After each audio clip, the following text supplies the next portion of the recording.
first problem I want to talk about is what has come to be known as fleeceholding.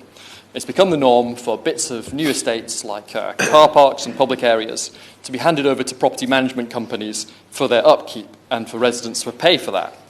So instead of them being maintained by the council, the property management companies step in and they offer to adopt those responsibilities more cheaply than the council will.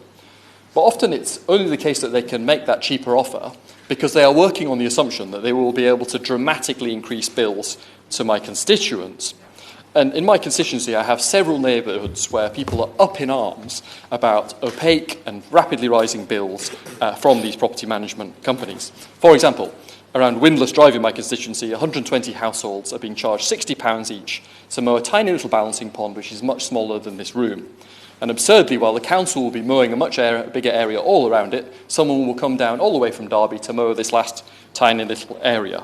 And that fragmentation increases the costs to householders, and that cost is then passed on to people in the form of higher bills.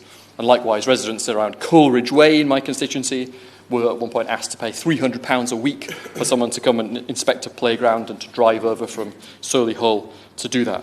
4 households in Farndon Fields in my constituency were asked to pay £2,400 for the maintenance of a tiny piece of car park and for work which consisted of no more than 30 minutes work over 5 years. £2,400 for 30 minutes work. Nice work if you can get it, Mr. Chairman.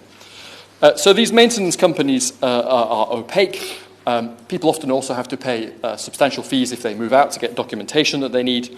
And the national organisation Hornet and the National Leasehold Campaign have compiled many such horror stories. And we could easily have a debate just on fleeceholding alone.